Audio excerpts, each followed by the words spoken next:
حطوني في السجن. واحد صاحبي في امن الدوله قال لي والله لا ربهولك. يابا كلمه. قال لي لا ربهولك. يابا كلمه. يعرف يشوف الشارع التاني. اتحايل على الله، اتحايل على الله. الله وبركاته. استغاثة إلى صاحب السمو الملكي الملك سلمان وولي العهد الأمير محمد بن سلمان، واستغاثة بالسفارة المصرية ووزارة القوى العاملة المصرية بأن الشخص صبحي حافظ السيد حافظ من المنصورة. الشخص ده نصب عليا في فلوس نقل كفالة وراتب شهرين 2، ولما رفعت فيديو استغاثة صاحب المؤسسة بيتصل بيا بيقول لي هو العقد بتاعك متوثق على قوة ولا لأ؟ قلت له أيوه متوثق على قوة، وما عادش اتصل بيا تاني.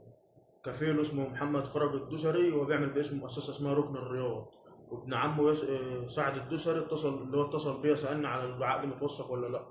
بعد كده بص لقيت اتصال من صبحي بيقول لي بيراودني فيه وبيسبني وشتمني وبهدلني احلى بهدله، وبيهددني ان هو يعرف حد. فانا بستغيث بالامن السعودي ووزاره الداخليه السعوديه وكل من يهمه الامر داخل المملكه العربيه السعوديه.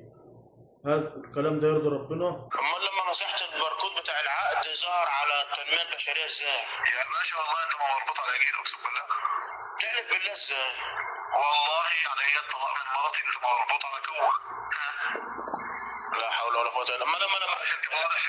العقد اللي كان معاه مسحت الباركود بتاعه جه على الموقع بتاع التنميه البشريه. يا باشا انا بقول لك خلاص انت مش انت عملت. انا بقول لك اللي فيه. انا بقول في مخك في حاجه انت عايز تخش المصحه. على فكره انا مش رابطك على قوه. مش ايه؟ انا مش رابطك على قوه. فاكيد مش رابطني على قوه. انا مش رابطك على قوه يعني عشان تبقى واخد الكلام. انا هاجي احطك في السجن. تعالى جاي احطك في السجن. تعالى حطني في السجن. واحد صاحبي في امن الدوله قال لي والله لا ربهولك. يابا كلمه. قال لي لا ربهولك. يابا كلمه. يعرف يشوف الشارع التاني. اتحايل على الله، اتحايل على الله. بس التحايل ده اتحايل على الله. هل الوضع ده يرضي ربنا في دولة قانون؟ شوف الوقت عند ابو فهد. خليه يبعتهولي. عند ابو فهد العزيز هو. اشتكيني بيه. انا ما بشتكي. انا بس بمشي بالقانون بقى.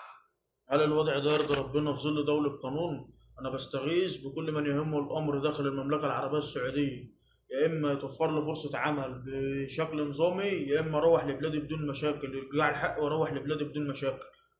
وأنا ما بقولش غير حسب الله ونعم الوكيل، وأنا حقي مش هيضيع في دولة حق. دولة السعودية دولة حق ودولة نظام. الأمثال ديت لا تنعي المصريين بشيء، لازما يكون عبرة لمن لا يعتبر. وإن شاء الله حق مش هيضيع داخل المملكة العربية السعودية.